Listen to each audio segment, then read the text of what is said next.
본격적인 공시메이트 진행에 앞서서 노란톡 오픈 채팅방 입장 방법 소개해드리도록 하겠습니다. 노란톡 오픈 채팅방에 변형인의 기업 공시 연구소라고 검색하신 후에 입장하시면 되는데요. 공시 관련해서 각종 질문 남겨주시면 제 옆에 계신 변형인 대표님께서 친절하고 빠르게 답변 도와드리도록 하겠습니다. 그럼 오늘의 첫 번째 기업 확인해 보겠습니다. 오늘의 첫 번째 기업은 신세계 인터내셔널입니다.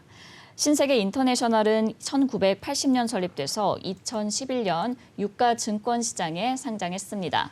주요 사업은 해외 유명 브랜드를 국내에 직수입해서 우량 유통 채널을 통해 판매하고 여성복 등의 캐주얼 브랜드, 라이프스타일 브랜드를 기획, 생산 및 유통하고 있습니다. 아르마니와 셀린느, 딥디크 등 해외 명품 브랜드를 직수입하고 자체 화장품 브랜드를 런칭해서 코스메틱 부문에서도 사업을 전개하고 있습니다. 2021년도 사업연도 기준으로 신세계, 톰보이 등 4개의 종속회사를 보유하고 있는데요. 매출 포지션은 패션 라이프스타일 부문 77.7%, 코스메틱 부분 22.3%로 구분되고 있습니다. 최근 실적도 한번 확인해 볼게요. 2021년도 연결기준 매출액은 1조 4,507억 원, 영업이익은 919억 원을 기록했고요. 당기순이익은 832억 원을 기록했습니다. 매출액은 전년 동기 대비 9.5% 증가했고 영업이익은 172.4% 증가했으며 당기순이익은 63.4% 증가하면서 호실적을 기록했습니다. 회사는 패션 사업 호조에 따른 매출과 이익이 증가했다고 밝혔습니다. 네, 이렇게 기업 정보 알아봤고요. 대표님, 어떤 공시 확인해 볼까요? 네, 바로 어제였습니다. 회사 연결 재무제표 기준 영업실적 공정공시 발표를 했는데 연결 재무제표 기준 영업실적 공정공시는 2분기 보고서에 대한 예고편이죠. 그렇죠. 종속회사의 모든 재무 상태를 다 포함해서 공시를 하게 되는 겁니다. 내용 살펴보겠습니다. 회사 2분기 매출액입니다. 매출액 3,839억을 기록했는데 지난 1분기 대비 9%가 증가했습니다. 영업이익은 387억을 기록하면서 지난 1분기 대비 16.9%포인트가 증가했고 당기순이익 333억을 기록하면서 지난 1분기 대비 24.1%가 증가됐습니다. 지난 1분기에 이어서 2분기 실적 기조가 좀 괜찮네요. 지금 매출액도 9%, 영업이익과 당기순이익 16.9%포인트, 24.1% 증가된 수치를 좀 보여주고 있는데 지난해 2분기 대비해서 매출액은요 12.7%가 증가됐고 영업이익은 46% 그리고 당기순이익 74.6%가 증가되면서 지난해에 비해서 그리고 지난 1분기 대비해서 성장성을 좀 이어가고 있다고 판단된 공시입니다. 네, 이렇게 신세계 인터내셔널 6분기 연속으로 매출과 영업이익이 성장세를 기록했습니다. 대표님, 일단 사업 부문별로 실적부터 짚어주실까요? 일단 이 내용을 보면 우리가 매출액 그리고 영업이익, 당기순이익 부분이기 때문에 회사의 어떤 사업 부분별의 어떤 실적 성장을 좀 어떻게 좀 달리했나. 이 부분은 정확하게 우리가 좀 더 보려면 반기 보고서 내용에서 최근 정기 보고서를 통해서 업데이트된 사항들을 우리가 좀 체크해 볼 필요가 있는데 지금 회사는 이에 따라서 부연 관련된 부분 회사 홈페이지에도 좀 기재가 좀 돼 있을 건데요. 제가 지금 언론을 통해서 좀 조사된 바를 좀 정리해 드리겠습니다. 2분기 매출액 기준에서는 상대적으로 단가가 낮은 의류를 판매해서 비수기로 좀 여겨지는 이 여름 시즌에 오히려 실적 개선을 좀 일어났다. 2분기 부분에서는 오히려 실적 호조를 좀 이뤄냈다. 자체 수입 그리고 자체 브랜드 그리고 수입 패션 브랜드가 전체 매출의 상승을 좀 견인했다. 우리 앵커님께서 좀 말씀드린 것처럼 아르마니, 셀린느 그리고 딥디크 등의 해외 유명 브랜드들을 국내 론칭해서 좀 유통하는 사업을 하죠. 자체 브랜드 사업을 강점으로 해외 수입 브랜드를 국내 유통하는 사업을 하고 있는데 오히려 수입 패션 브랜드의 어떤 판매 호조가 좀 있었다. 저는 이게 좀 굉장히 좀 아이러니한데 불경기임에도 불구하고 그래도 이 고가의 브랜드를 좀 아직까지 한국인들을 많이 사랑하는 것 아닐까. 네. 자, 이 요인이 좀 있었다라고 보고 있고요.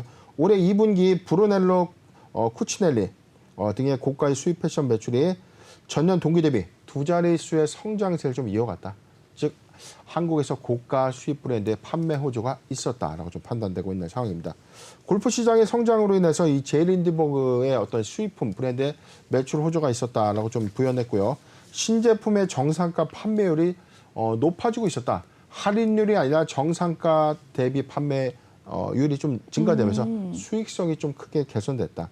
효율적인 재고 관리를 통해서 수익이 향상됨에 따른 영업이익의 개선 효과가 있었다라고 좀 발표를 했습니다. 두 번째 코스메틱 부분인데요. 코스메틱 부분도 지금 딥티크나 바이레도 같은 이 수입 뷰티 브랜드들의 어떤 신장 효과 좀 있었는데 2분기 매출액은 전년 동기 대비해서 110%가 좀 신장됐다. 전년 동기 대비해서 2분기 뷰티 사업 부분의 매출 신장 효과가 있었다. 리오프닝의 어떤 관점 회복세로 좀 판단되고 있는 상황입니다. 자주 사업 부분, 자주라는 브랜드도 신세계 인터내셔널 어떤 종속법인인데 네네. 자주 사업 부분은 언더웨어, 냉감 소재, 침구, 파자마 등의 어떤 이 판매 호조로 인해서 전년 동기 대비 매출 신장 효과가 13% 증가됐다라고 판단됩니다. 네, 일단 뭐 실적만 놓고 보면 사실 패션도 그렇고 코스메틱도 그렇고 이 리오프닝의 수혜를 좀 톡톡히 받은 게 아닌가 싶거든요. 대표님 의견은 어떠신가요? 네, 저도 이 부분에 대해서는 동의를 하는데 최근 보고서가 없었기 때문에 지난 1분기 보고서를 한번 보도록 하겠습니다. 네네. 회사 1분기 보고서에 보면 항상 제가 강조드렸죠. 사업의 내용 부분에 2번과 4번은 꼭 보시라. 왜 봐야 되냐면 회사의 사업 부분별 매출 증감치, 어떤 매출 포지션에 성장이 있는가를 우리가 가늠해 볼 수 있죠. 주요 제품 서비스 라인 보겠습니다. 회사 패션 및 라이프 스타일 그리고 코스메틱 사업 부분이 있고 이 두 가지 사업 부분의 매출 신장 효과가 2020년, 2021년도 2020년도와 2021년도, 2022년도 1분기 실적인데 지금 내용을 보면 이 패션 라이프 스타일 부분은 매출 판매 호조 효과가 좀 있었죠. 지금 1분기 비교표에서도 77.7% 좀 증가되는데 2020년도에 비해서 2021년도에 성장성을 좀 소폭 보여주고 있다. 코스메틱의 부분에서는 이 기저 효과가 좀 그렇게 크진 않습니다. 지금 24.8%, 24.7% 소폭 감소된 추이를 좀 보여주고 있지만 지금 전년 동기 대비해서 오히려 코스메틱 부분이 감소된 수치로는 보이네요. 지금 이 사업 부분 감소 추세에 있지만 이게 1분기 기조라는 것이죠. 그런데 2분기 코로나19의 엔더믹 전환 관점이 4월 셋째 주 이후죠. 2분기 실적 관점에서 코스메틱 사업 부분에 비약적인 성장이 있을 것이다. 그래서 이런 지표를 2분기 보고서와 한번 비교해 보는 것도 어떤 사업 부분의 성장성을 좀 더 가져가는지 판단해 볼 수 있는 요소입니다. 네, 좋습니다. 그렇다면은 대표님 올 3분기까지 계속해서 이 호실적을 유지해 갈 수 있을까요? 이 부분은 저는 이렇게 봅니다. 사실상 코로나19의 피해적인 관점이 있었느냐. 그런데 부분적인 어떤 유통사업의 오프라인 매장의 매출 감소 요인은 있어요. 왜냐하면 신세계 인터내셔널의 경우에는 오프라인 매장을 거의 중점적으로 매출 실적 부분들이 좀 일어날 수밖에 없는데 네네. 이게 사실상 코로나19의 뭐 이동 제한 조치, 여러 원인적인 부분의 매출 감소 요인으로 작용한 부분이 있었다. 그런데 지금 엔더믹 전환 이후에 오히려 판매 호조 부분이 1분기 대비해서 2분기에도 좋아질 것이다. 전망치도 나오죠. 그런데 하반기 우리가 예상하지 못했던 부분들이 있었죠. 경기 침체 국면인데 과연 지금 이게 일시적인 경기 침체 국면이니까 아니면 좀 더 중장기화될 수 있는 요인이 있는가? 또한 최근에 소비자 물가 지수의 어떤 급등 요인은 소비층의 어떤 직접적인 어떤 구매율들이 좀 떨어지는 효과를 좀 갖게 되는 것이죠. 저는 그렇기 때문에 2분기 뭐 휴가철 이후에 사실상 우리가 좀 대목이라고 하는 추석을 앞두고는 지갑이 얇아질 수밖에 없는 이유가 분명히 있다는 것이죠. 그런 요인들이 3분기 실적의 감소 요인으로 좀 작용되지 않을까 우려스러운 부분들이 있는데 근데 이 회사는 뭐 특화된 브랜드 부분이 수입 브랜드예요. 수입 판매 브랜드의 신장 효과가 꾸준히 있기 때문에 이러한 부분들을 상쇄할 수 있는 요인들로 작용된다는 차이점이 좀 분명히 있겠지만 3분기 실적 관점에서는 경기 침체 국면이 장기화되는 관점에서는 수익성이 악화될 수밖에 없다. 이 점이 우려스러운 리스크가 아닌가 판단을 해봤습니다. 네, 아무래도 이 하반기 경기 침체 관점으로 볼 때는 3분기에 이 실적 감소로 이어지지 않을까 이렇게 전망을 해주셨습니다. 그럼 이어서 액면 분할 이야기도 한번 해보도록 할게요. 과거 주가가 이제 33만 원대까지 오르기도 했습니다. 그런데 저는 이 과거에 비해서 사실 액면 분할을 했던 시점이 그렇게 주가가 높지 않다 이렇게 생각이 되거든요. 대표님, 이게 굳이 해당 시점에 액면 분할을 단행한 이유가 무엇일까요?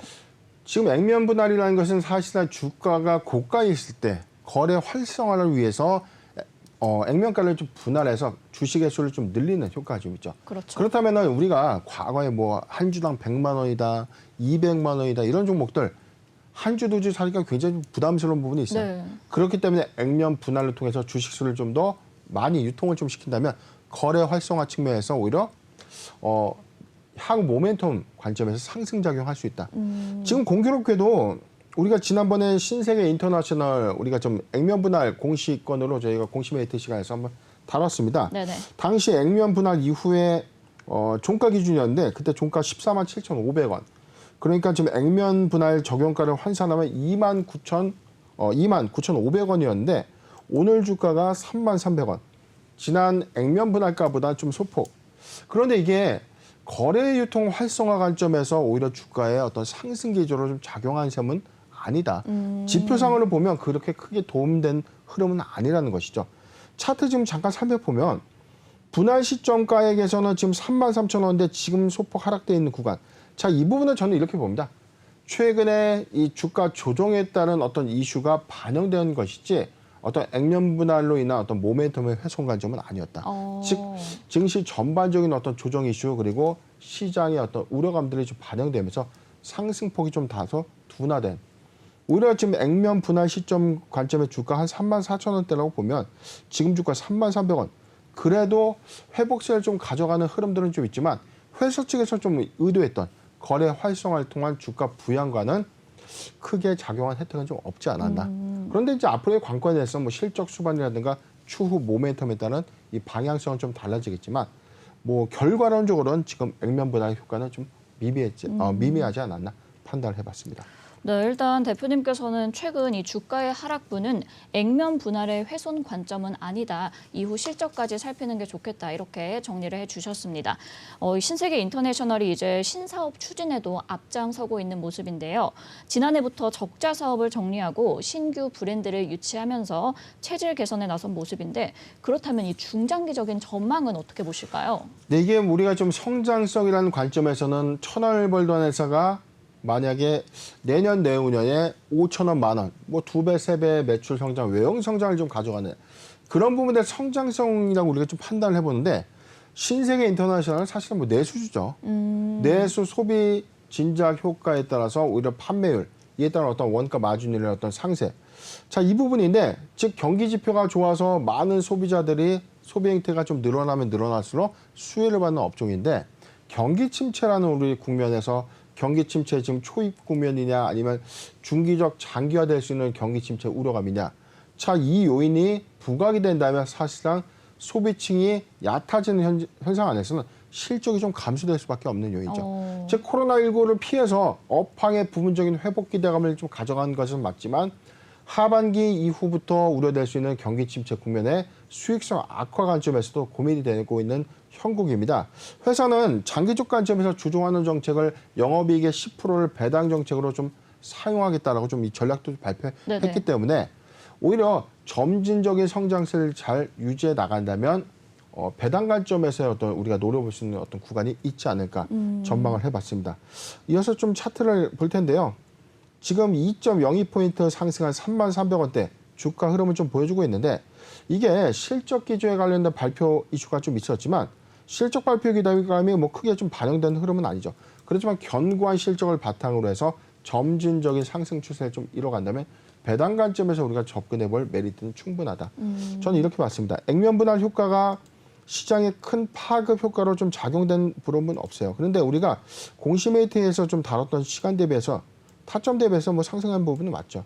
지금은 상승폭을 좀 반납한 흐름 안에서 최근 추세 구간에 좀 주가 좀 형성하고 있는데 지금 지지대 라인이 여기입니다. 29,000원대. 29,000원이 이탈되지 않는다면 보유 의견을 좀 제시해드리고요. 저는 매수하기 좋은 구간을 이렇게 봤습니다. 27,000원에서 29,000원, 27,000원에서 29,000원 구간 포트 비중 10% 분할 매수 의견을 제시해드리겠습니다. 네, 이렇게 신세계 인터내셔널 일단 보유자 관점에서는 29,000원이 이탈되지 않는다면 보유하시면 될 것 같고요. 매수하기 좋은 구간은 27,000원에서 29,000원까지 포트 비중 10%의 분할 매수 의견 주셨습니다. 일단 내수 소비에 이제 수익성을 내는 기업이기 때문에 경기 침체가 장기화된다면 이 수익성의 악화는 피할 수 없을 것이다라고 말씀을 해주셨지만 그래도 배당 관점에서는 접근할 메리트는 충분하다 이렇게 정리해 주셨습니다. 그럼 오늘의 두 번째 기업 확인해 보겠습니다. 오늘의 두 번째 기업 SPC 삼립 살펴보겠습니다. SPC 삼립은 1968년 설립돼서 1975년 유가증권시장에 상장했습니다. 1945년 상미당을 설립했고 1968년 삼립식품공업으로 법인 전환했으며 약 70여 년의 업력을 보유한 종합식품기업입니다. 주요 사업은 베이커리 부문, 푸드 부문, 유통 부문, 기타 사업으로 구성이 되고 있는데요. 제빵 산업은 초기 대규모 설비 및 지속적인 유지 보수 투자가 요구되는 장치 산업으로 시장 내 신규 사업자가 진입하기 어려운 진입 장벽을 갖고 있습니다. 회사는 카테고리별 사업 분류를 통해서 베이커리와 푸드, 브랜드 등 사업별 통합 관리를 시행하고 있는데요. 각 사업분의 마케팅과 R&D, 생산 인력을 내재화해서 시장 트렌드에 맞는 제품 출시 및 신속한 대응이 이루어지게끔 구조를 갖추고 있습니다. 매출 포지션은 베이커리 24.1%, 푸드 24.7%, 유통 47.8%, 기타 11.5%로 구분되고 있습니다. 최근 실적도 한번 확인해 볼게요. 2021년도 연결기준 매출액은 2조 9,466억 원, 영업이익은 661억 원, 당기순이익은 407억 원을 기록했습니다. 매출액은 전년 대비 15.9% 증가했고 영업이익은 29.4% 증가했으며 당기순이익은 흑자 전환했습니다. 회사는 베이커리와 푸드 등 전 사업 부문 매출 증대에 따른 실적 개선을 이뤘다고 밝혔습니다. 네, 이렇게 기업 정보 알아봤고요. 대표님, 어떤 공시 확인해 볼까요? 네, 8월 9일이었습니다. 회사 연결재무제표 기준 영업실적 잠정 공정고시를 발표했는데 내용 살펴보겠습니다. 회사 2분기 연결 기준 매출액입니다. 8,149억을 기록하면서 지난 1분기 대비 12.4%가 증가했고요. 영업이익은 235억을 기록하면서 지난 1분기 대비 73%가 증가됐습니다. 당기순이익은 159억을 기록했는데 지난 1분기 대비 104.4포인트가 증가했습니다. 지난 2분기 대비해서 매출액은요 14%가 증가했고 영업이익은 61.5% 그리고 당기순이익 57.5포인트 증가됐는데 1분기 실적 기조에 이어서 2분기에 오히려 확장성을 좀 더 크게 하는 지금 창립 이래 사상 최대의 실적이다라고 좀 전망해 보는데 지금 내용 하단에 더 보도록 하겠습니다. 상기 실적은 외부 감사 내 회계 검토가 현재 완료되고 있는 상태는 아니다. 향후 검토 결과에 따라서 변동될 수 있다. 즉 종합을 해보면 회사는 1분기 실적 기조에 의해서 2분기 사상 최대의 실적을 기록한 전년 동기 대비 그리고 지난 1분기 대비 꾸준한 성장성이 좀 반영되고 있다고 판단되는 공시입니다. 네, 이렇게 SPC 삼립 2분기 호실적을 기록했습니다.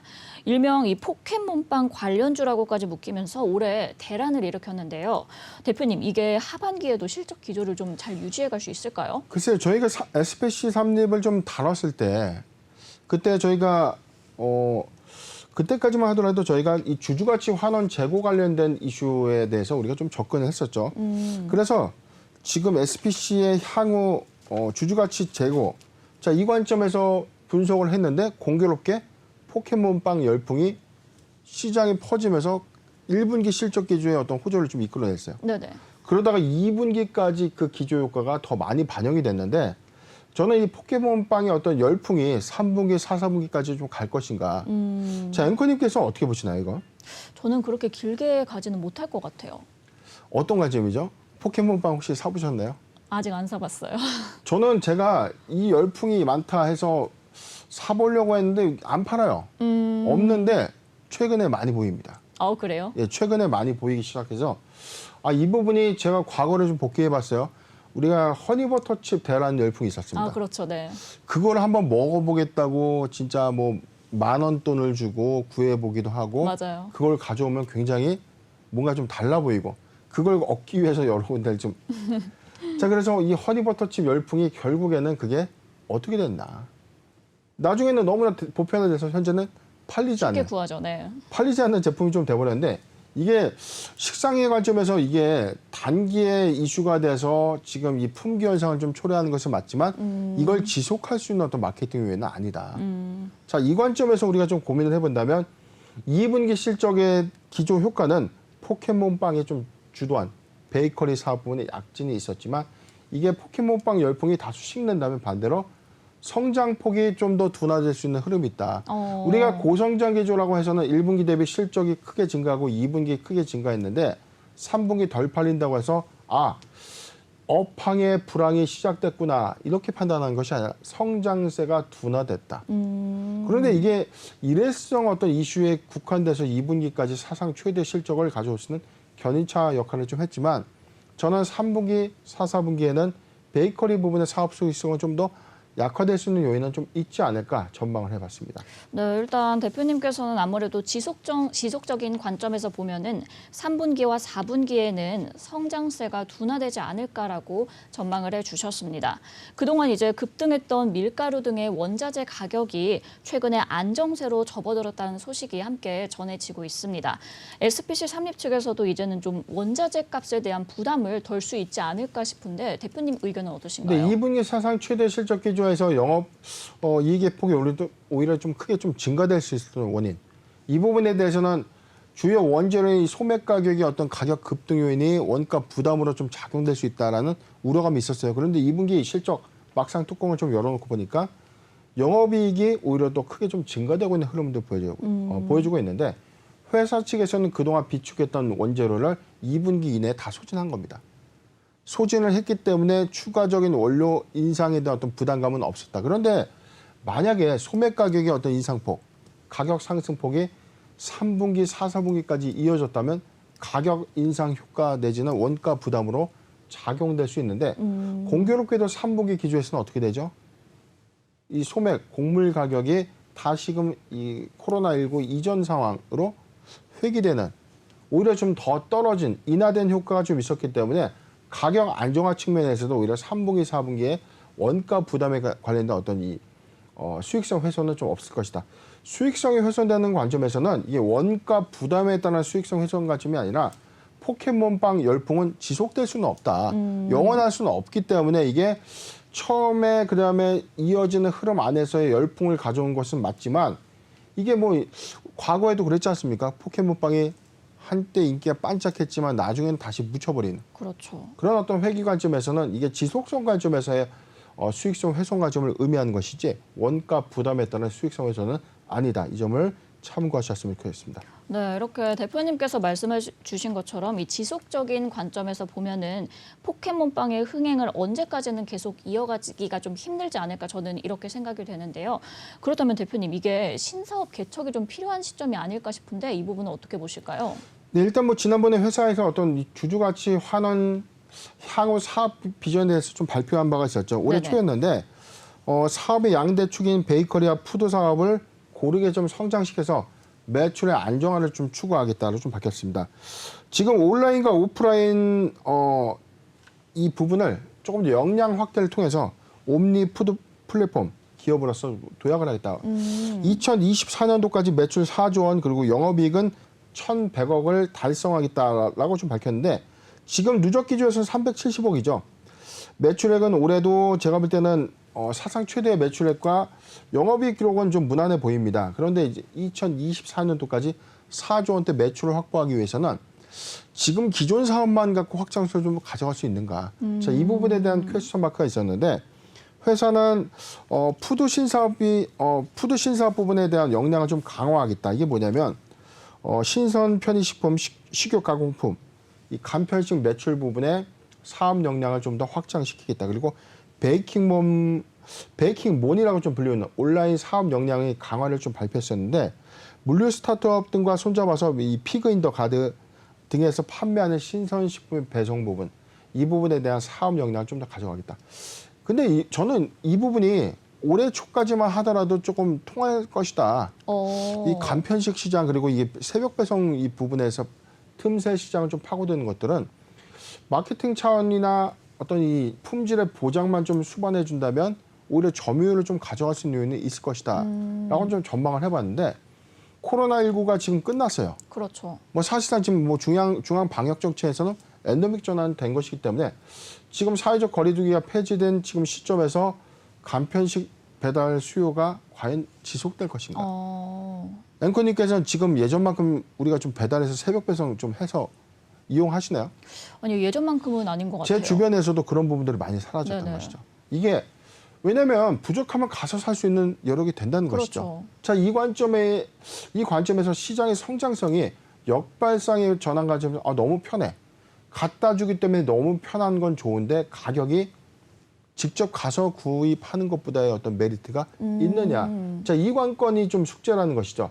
오히려 저렴한 물건을 빠르게 새벽에 내가 원하는 시간대에 배송을 해준다. 자, 이 요건에 대한 어떤 편의 수요는 있겠지만 엔데믹 전환 이후에는 사실상 새벽 배송의 어떤 성장폭이 좀 둔화될 것이다. 내지는 뭐 오프라인 시장으로서 어떤 구매율이 좀 더 커지는 부분. 이 부분이 과연 추가적인 성장 사업으로서의 어떤 신사업의 어떤 탄력을 좀 수반할 것인가. 이 부분은 좀 사실 좀 의문스럽다라고 전망해봤습니다. 네, 이렇게 SPC 삼립 신사업 개척에도 일단 적극적인 모습을 보여주고 있는데 엔데믹 이후에 이 사업 역량을 가져갈 수 있을지 이 부분에 대해서 주목해 보시면 좋을 것 같습니다. 그럼 끝으로 대응과 투자 전략까지 부탁드릴게요. 네, 최근 뭐 베이커리 사업 부분의 약진 그리고 푸드 사업 부분의 약진으로 인해서 소위 포켓몬빵 열풍이 실제 매출액과 수익을 가져다 주면서 2분기 사상 최대 실적을 이뤄냈다. 자, 이 부분에 대한 기대감은 맞는데 반대로 우리가 주식의 선행 학습관 좀 있죠. 이 열풍이 꺾인다라고 판다면 이게 사실상 상승폭이 좀 더 둔화될 수 있는 시그널이 있다는 것이죠. 그렇죠.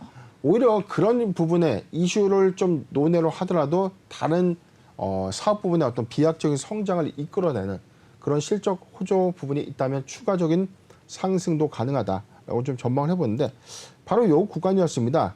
올해 초에 사실상 기대감을 수반했던 거예요. 7만 원대였는데 단기 기대감을 수반하면서 98,100원까지 상승을 좀 해줬지만 이후에 상승폭을 좀 더 모두 다 반납했죠. 포켓몬빵 열풍은 뭐 일회성으로 좀 끝난 것인가? 그런데 제가 말씀드렸죠. 기대감에 의해서 수반돼서 주가는 상승을 한다. 오른 만큼 기대감을 수반했던 종목들은 상승폭을 반납한다. 다시금 추가적인 상승폭을 이뤄내려면 뭘 수반해야 되죠? 실적을 실적이죠. 수반해야 된다. 다시금 2차 상승을 이끌어내는 원동력은 실적을 수반한다. 기대감의 상승 반납, 다시금 추가 상승을 이끌어내려면 실적을 수반해야 된다. 이 공식을 잊지 마셔야 된다. 저는 이렇게 봤습니다. 아직 뭐 추세적으로 지금 상승 구간은 맞다. 지금 추이 구간이요. 85,000원이 이탈되지 않는다면 보유 의견인데 지금 2분기 실적 발표에 대한 어떤 기대감이 여기서 더 확장성을 좀 가져가기에는 탄력이 좀 떨어진 이 구간이다라고 좀 전망을 해보고 매수하기 좋은 구간 8만 원에서 8만 5천 원, 8만 원에서 8만 5천 원 구간 포트 비중 5% 분할 매수 의견을 좀 제시해드리고요. 이탈가는 7만 8천 원을 제시해드리겠습니다. 네, 이렇게 SPC 삼립 일단 보유자 관점에서는 8만 5천 원이 이탈되지 않는다면 보유하시면 좋을 것 같고요. 매수하기 좋은 구간은 8만 원에서 8만 5천 원까지 포트 비중 5%의 분할 매수 의견 주셨습니다.